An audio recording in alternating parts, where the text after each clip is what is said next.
अनम मुझे बताएं, ऐसी ख़वातीन, मर्द को तो यही कहा जाता ना ये स्ट्रॉन्ग है, हाँ। ये इसका कोई दुख दर्द नहीं सुनने वाला, ये बात बिल्कुल सच है कि अगर आदमी बेचारा बात भी करना चाहे वो इस चीज़ में नहीं करेगा कि मुझे तो स्ट्रॉन्ग का लेबल दे दिया गया। इसी तरह इन लड़कियों को भी या इन बच्चों को जो थोड़े से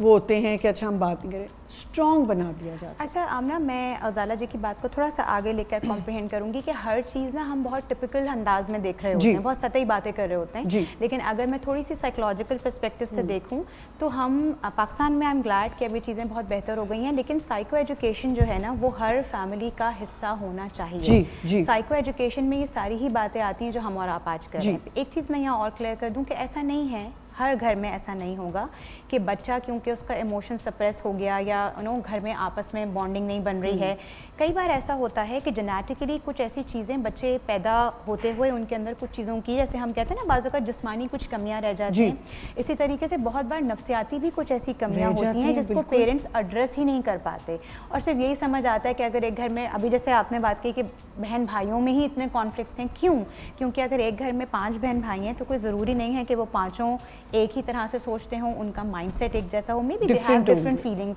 और कई बार बच्चा एक्सप्रेस अगर करना चाहे भी तो क्योंकि घर का माहौल या वो सेटअप या वो, जैसे हम स्ट्रक्चरल थेरेपी करवाते हैं तो उसमें क्या होता है, उसमें हम फैमिली टू फैमिली आपको ये सिखाते हैं कि आपने नए इमोशंस को कैसे जनरेट करना है। हम कुछ ऐसे इमोशंस की तरफ लेके जाते हैं, तो कभी कभी ऐसा नहीं होता कि यही घर के मसाइल हैं, कभी कभी हमें उन मसाइल की पेचीदगियों में जाकर भी देखना होता है कि मे बी अगर मेरी एक बेटी है और वो मुसलसल माँ से लड़ रही है, या एक बेटा है और बहन भाइयों की आपस में लड़ाइयाँ हो रही हैं, तो एट सम पॉइंट ठीक है कि ये नहीं होनी चाहिए, घर के बड़ों ने नहीं समझाया, but we need to address this also कि ऐसा तो नहीं कि वो बहन या वो भाई या वो मर्द जो उस वक्त चिड़चिड़ा रहा है, मे बी उसका कोई ऐसा इंटरनल इशू हो, मे बी कुछ ऐसी उसकी हम उसकी साइकोसिस करें तो हमें पता चले कि मे बी कोई ऐसी तकलीफ हो जो शायद उसको खुद भी नहीं पता है। तो ऐसे में साइकोथेरेपी बहुत इंपॉर्टेंट रोल प्ले करती है। और मैं एज थेरेपिस्ट, एज काउंसलर, ये बात बहुत फ़ख्र से कहूँगी कि पाकिस्तान में I am very glad, Covid के बाद से पहले तो फैमिली थेरेपिस्ट का इतना कॉन्सेप्ट नहीं था, लेकिन अब बहुत अवेलेबिलिटी है, आपको जाना चाहिए। और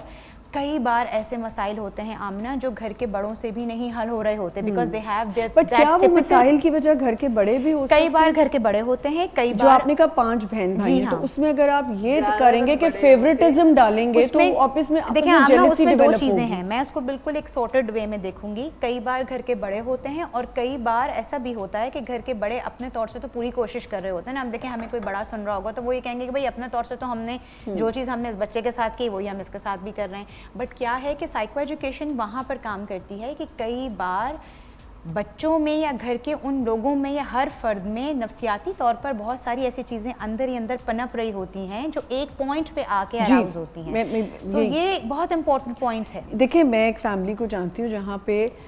2 बेटे हैं, सिर्फ 2 ही बेटे हैं, और कई बार सॉरी हमने कई बार जेनेटिकली साइकोलॉजिकल इश्यूज रन कर रहे होते हैं। अब वो 2 बेटे हैं, अब वो एक बेटे को इतनी ज़्यादा इज्जत मिलती है और एक को हर वक्त हर किसी के सामने बैठ के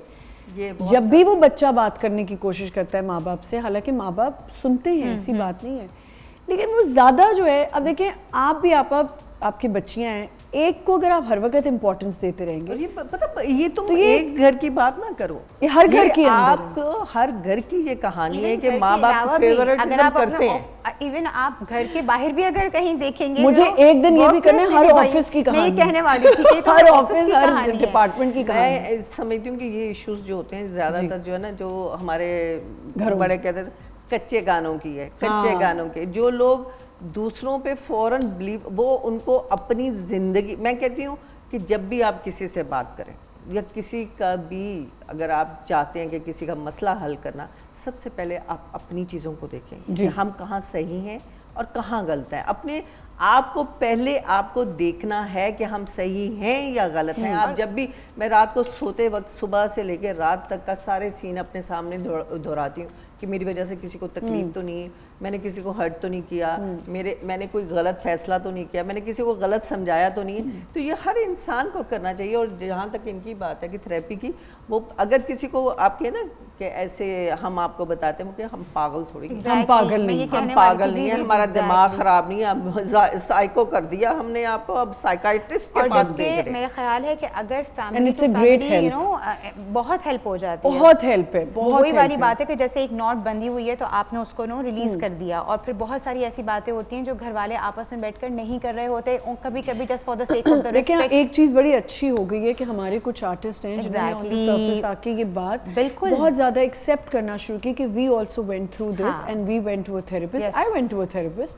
तो इसमें कोई बुरी बात नहीं। अब लोगों के जहन देखेंगे, उसके नीचे भी लिखते हैं बना हुआ हाँ ये तो अब सिर्फ इसलिए करें कि इनको सिंपैथीज चाहिए। अरे भाई, बिकॉज आप उनको फॉलो करते हैं, आप उनके ड्रामास को फॉलो करते हैं, आपके लिए वो एक आप फैन फॉलोइंग है। अगर वो ये बात करेंगे तो बेहतर तरीके से कन्वे होगी और आप लोगों तक पहुंचेगी। नहीं आप